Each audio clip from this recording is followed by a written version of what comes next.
শিক্ষার্থী বন্ধুরা, আমি রাসেল আহমেদ আবারও হাজির হয়েছি বেসিক এইচটিএমএল এবং সিএসএস টিউটোরিয়ালের পার্ট 3 তে। তো গত পর্বে আমরা এই পর্যন্ত এসেছিলাম যে এখানে ইমেজ করা, ইমেজের উপর লিংকিং করা, এই কাজগুলো আমরা শিখেছিলাম। তো আজকে আমরা সিএসএস ব্যবহার করে এই ওয়েবসাইটটাকে আরেকটু দর্শনীয় করার চেষ্টা করব এবং আজকে আমরা মেনু তৈরি করা শিখব সিএসএস দিয়ে। তো মেনু তৈরি করার জন্য আমাদের যে কাজটি করতে হবে সেটি হলো, আমরা আগে কিছু আরো ট্যাগ শিখে নেই। ট্যাগের মধ্যে রয়েছে লিস্ট ট্যাগ, যেমন আমরা বডিতে আগে যা আছে সেটা থাকলো। এখানে আমরা যদি লিস্টের ট্যাগ করতে চাই, প্রথমে আমাকে দিতে হবে ইউএল। ইউএল কথাটির হচ্ছে আনঅর্ডার্ড লিস্ট, অর্থাৎ এই লিস্ট করলে কোনো অর্ডার দেখাবে না।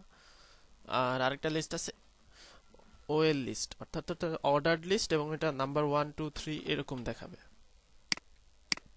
তো আমরা এখানে ইউএল এর মধ্যে আপনাকে অবশ্যই এলআই তৈরি করতে হবে। তো আমরা লিস্ট 1, তারপরে লিস্ট 2, লিস্ট 3, লিস্ট 4 ইত্যাদি। তো এটা যদি আমরা প্রিভিউ দেখি, দেখা যাবে যে এটা আমাদের এইখানে এই যে লিস্টটা চলে আসছে।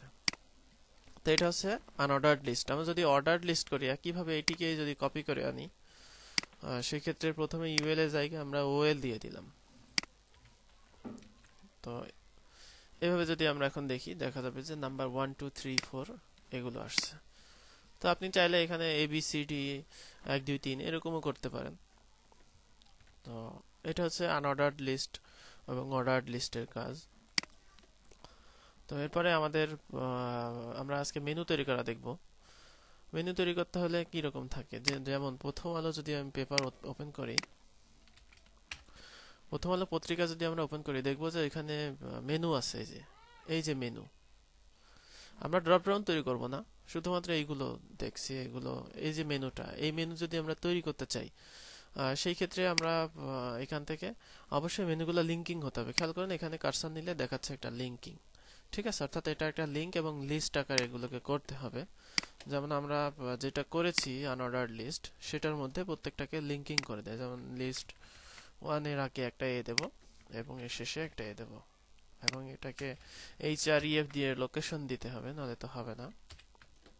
তো আমি আপাতত এটা ব্ল্যাঙ্ক রাখলাম, প্রত্যেকটাতে আমি এভাবে দিয়ে দিলাম, এবং এটাতে প্রত্যেকটাতে আমি এভাবে দিয়ে দিলাম। তো এখন যদি আমি রিফ্রেশ করি, দেখা যাবে যে আমাদের এগুলো লিংকিং হয়ে গেছে। তো এটাকে আমরা সিএসএস দিয়ে মেনু তৈরি করব, যেটা এক লাইনে থাকবে, নিচে নিচে না থেকে এক লাইনে থাকবে এবং দেখতে সুন্দর হবে। তো সেটা যদি আমি করতে চাই, সেক্ষেত্রে আমাদের যে সিএসএস ফাইলটা আছে, আমরা লিংকিং করেছি এর আগে, সেই ফাইলটাকে আমরা এইচটিএমএল এ ওপেন করব।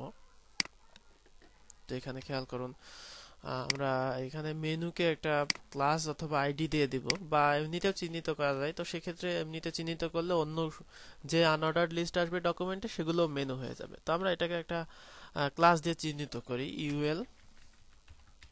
ইউএল ক্লাস মেইন মেনু, আমরা এর নাম দিলাম। তো এখন যদি আমি এটাকে সিলেক্ট করতে চাই, অর্থাৎ ইউএল কে সিলেক্ট করতে চাই, সেক্ষেত্রে আমাকে ইউএল দিলেই হবে এখানে। তো আমরা যদি এখানে এলআই কে সিলেক্ট করতে চাই, সেক্ষেত্রে মেইন মেনু এলআই। যদি এ কে সিলেক্ট করতে চাই, সেক্ষেত্রে মেইন মেনু এলআই এ। অর্থাৎ আপনারা বুঝতে পারছেন যে এখানে ইউএল কে আমরা একটা ক্লাস দিয়ে নাম দিয়ে দিলাম, যাতে আমরা এই ইউএল কেই স্টাইলাইজ করতে পারি। তো সেই ক্ষেত্রে এখন আমরা যেটা করব, এখানে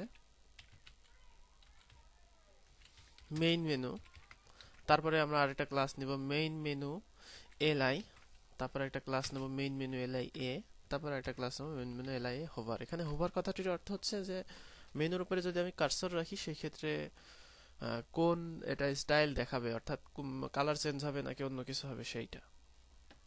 তো আমরা যদি ঠিক সেম এইরকম একটা করতে চাই, সেক্ষেত্রে আমাদের এই কালারটা নিয়ে নিতে হবে, যে কালারটা আছে। তো কালার, এইচটিএমএল এ কালার ব্যবহার আপনারা দেখেছেন এর আগে, লাল করার জন্য আমরা রেড লিখে দিয়েছি, কিন্তু অনেক কালার আছে যে কালারগুলোর আমরা নাম জানি না। যেমন এটা যদি গ্রিন দেই, সবুজ রং আসবে, কিন্তু এই রং আসবে না।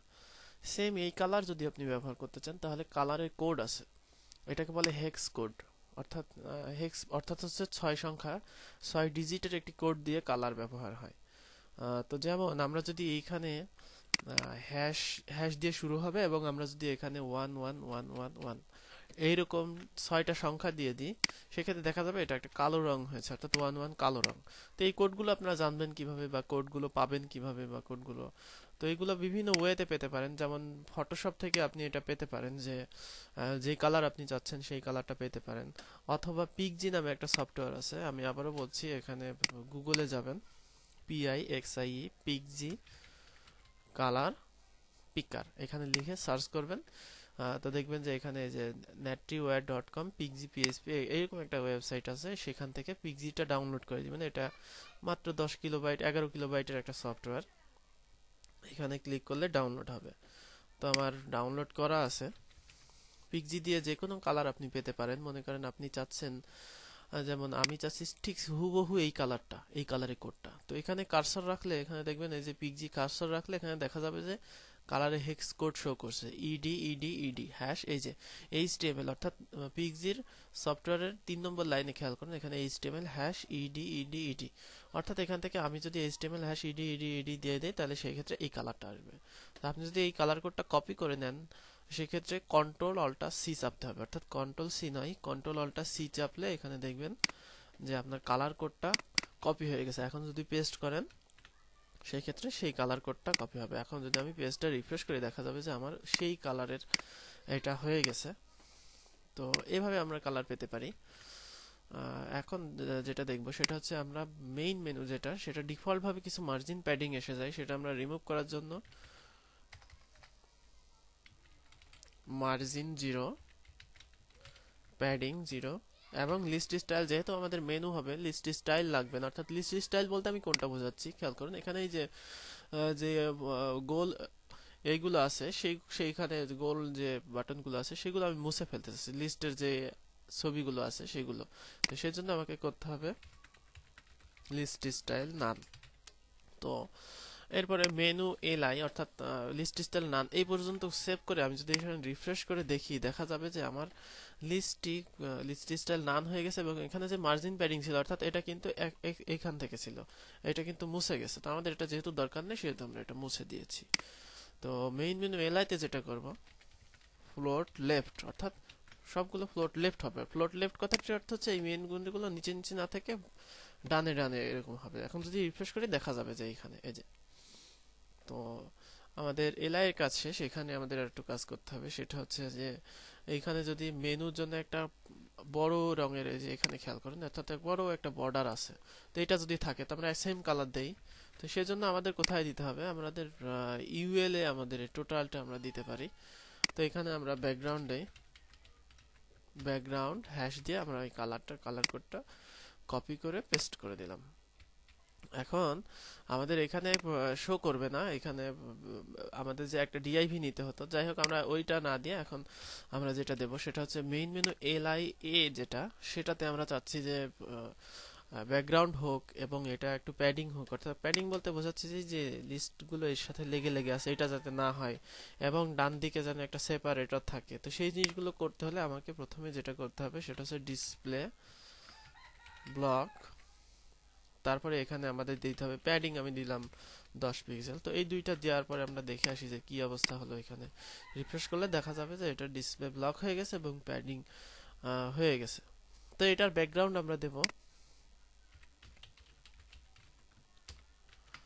তো আমরা ওই ব্যাকগ্রাউন্ডটা দিলে দেখা যাবে আমাদের ব্যাকগ্রাউন্ডটাও চলে এসেছে। তো এখন এটার কালার দেখুন, এখানে ব্যাকগ্রাউন্ডের মধ্যে এখানে কালো রঙের কালার আছে, এবং এটাকে যদি আমি হোভার করি তাহলে সাদা রং হচ্ছে। সেটা যদি করতে চাই তাহলে আমরা আগে কালো রংটা দিয়ে দেই, কালার হ্যাশ 000, এবং টেক্সট ডেকোরেশন নান করে দিলাম, যে ডিফল্ট ভাবে আসা আন্ডারলাইনটা যেন মুছে যায় সেই জন্য।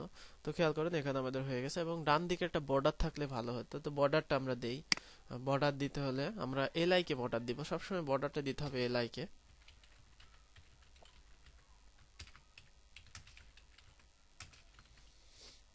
আমরা একটা ধূসর কালারের একটা বর্ডার দিলাম, হালকা কালারে, খেয়াল করুন এখানে বর্ডার হয়ে গেছে। তো এখন আমরা চাচ্ছি যে এইটার উপরে কার্সর নিলে আমাদের এইটা হবে হচ্ছে সাদা রঙের ব্যাকগ্রাউন্ড দেখাবে। তো হোভারে আমরা দেব